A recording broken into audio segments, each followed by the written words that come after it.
This is the engine start procedure for the P-51D. Sweet. Press the spacebar key to begin. Spacebar. The engine start sequence is not very complicated. We will move around the cockpit clockwise, starting on the left side to configure the aircraft for engine start. Let's begin with the flaps control handle, positioned to the rear bottom left side of the cockpit. For a normal takeoff, flaps are not usually lowered. However, 15 to 20 degrees of flaps can be used when a minimum run takeoff is required. Set the flaps control handle all the way up to the up position. To do this, you can either click and drag the handle with the mouse or press left shift plus F command repeatedly until it is all the way up. Note, the flaps won't actually come up until the engine is running and there is sufficient pressure in the hydraulic system to raise them.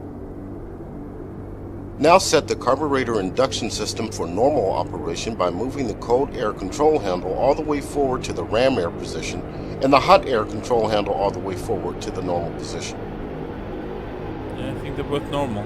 Next, set Sweet. the coolant and oil radiator air control switches to the auto position for automatic operation of the coolant and oil radiator flap doors. To do so, left click on the auto switch positions. Don't forget to close the switch covers after.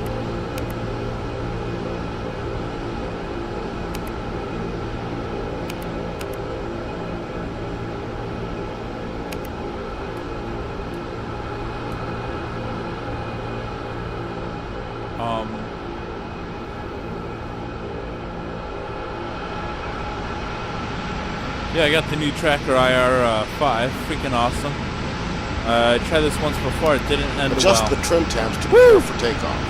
Set rudder trim to 5 degrees right. Elevator trim depends on fuel load. With the fuselage tank empty, elevator trim can be left neutral.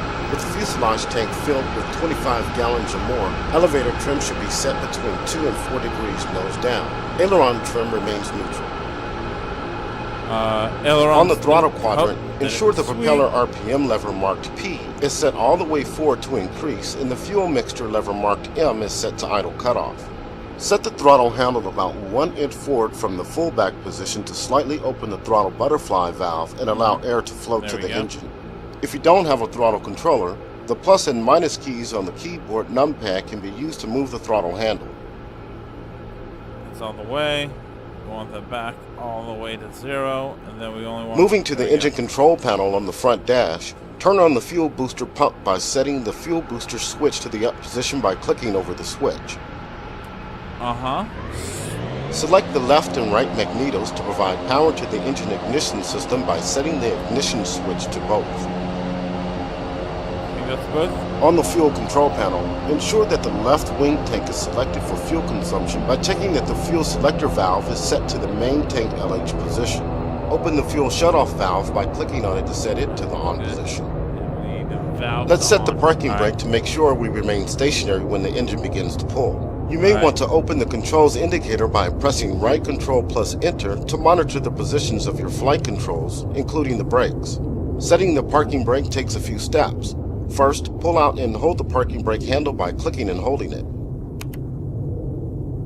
Next, while continuing to hold the parking brake handle, fully press the brake pedals by holding down the W key. Brake pedals Continuing to hold the parking brake handle, release the wheel brakes by releasing the W key.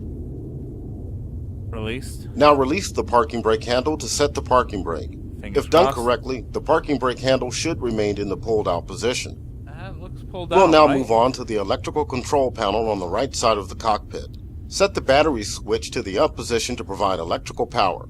Also, set the generator switch to the up position to prepare the generator to take over once the engine is running over 1500 to 1700 RPM. Click and hold the primer switch on the engine control panel for about 1 second to feed some fuel to the engine. When starting in cold temperatures, up to 4 seconds of prime may be necessary. We are now ready to attempt an engine start. To do so, first press and hold the starter switch to operate the starter and begin turning the engine. As the engine begins to catch, move the fuel mixture control lever on the throttle quadrant to the run position by right-clicking on it once. If you aren't able to start the engine successfully, return the fuel mixer lever to idle cutoff by left-clicking and repeat the process starting with priming the engine. Note, the engine starter can be easily overheated. The starter should not be used for more than 4 20-second attempts to start, with 15-second intervals, followed by a 5-minute cooling off period.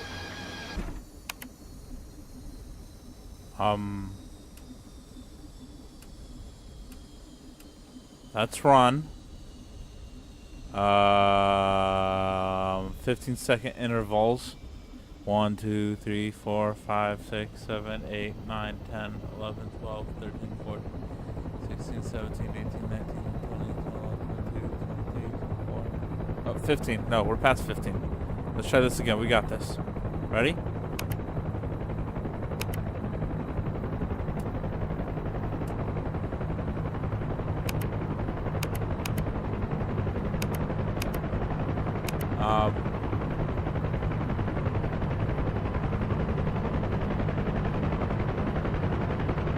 Idle cut off by left clicking the process to start with priming the engine again. So that's idle cut off, I think, right? That's where it originally was. Let's prime the engine.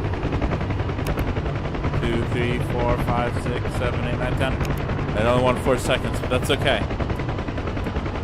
I think that's run. Let's try this again. Ready?